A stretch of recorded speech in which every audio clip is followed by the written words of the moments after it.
when you're doing your fairy garden, you want to start by thinking about maybe a theme or a feature in your fairy garden.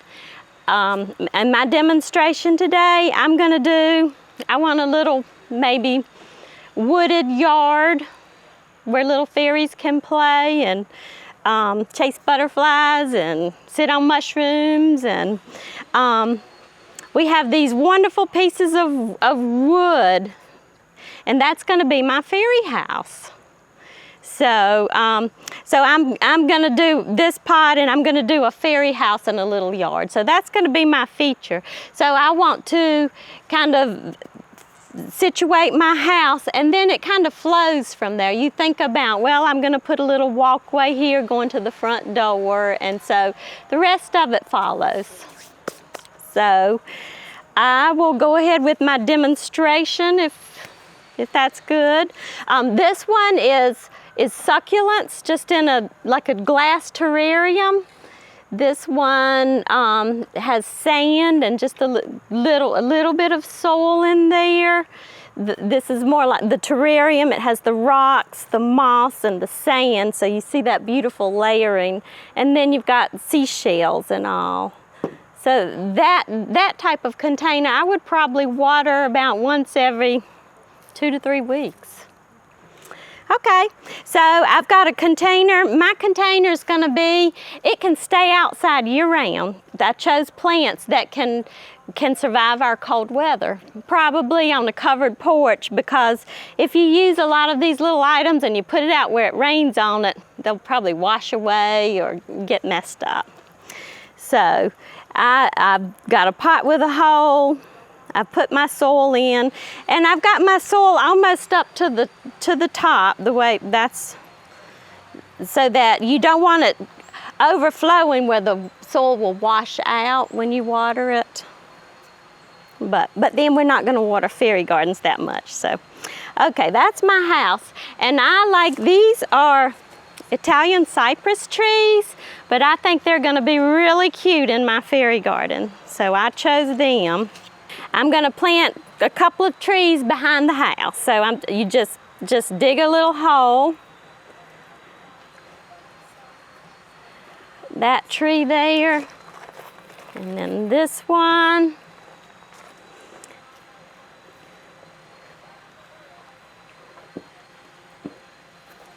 And you can mound your soil up above there, because I'm going to cover it with some moss, and that helps the soil keep from washing away. Okay, I'll try to do it backwards. So I have this piece of wood, which we do sell all these little slices of wood. I'm going to put it there, and I put a little nail in there so I could hang this window, the little fairy window on it, and that looks like a little house. Okay. You can use separate rocks or to be fast. I've got this little walkway. That's right there. Maybe have a little fence by the side.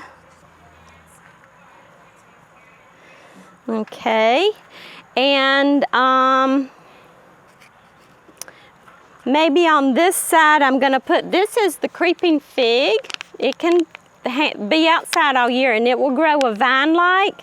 So I am going to put it, and to get your plants out, you kind of squeeze the bottom, and if it's really root bound, you want to tease your roots out, but this one doesn't have a lot of root. So I'm going to dig the hole, and I've got this kind of a vine, so it will climb over the top of the house, and it'll look really nice, like it's been there a long time. So I've got that there. This one is the dwarf mondo grass, and I love using it in inside or outside containers because it's a whole bunch of little plants together, and you can just pull them apart. Just make sure you have some roots. You can pull it apart and you can divide it, and it looks like little flowers and little grass. And I'm gonna put some right in here. Just bury those roots good. Maybe I'll take another piece, but this is so nice because you can divide it out and put it throughout your fairy garden. I'll put another piece on the other side. So that looks like your little shrubs in front of your house. Okay, this is another really nice plant. It's a juga.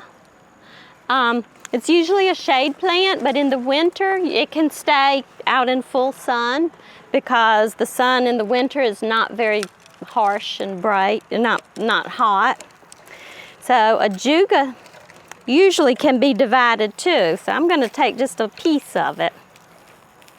Just when you pull it apart, make sure you have enough root in there.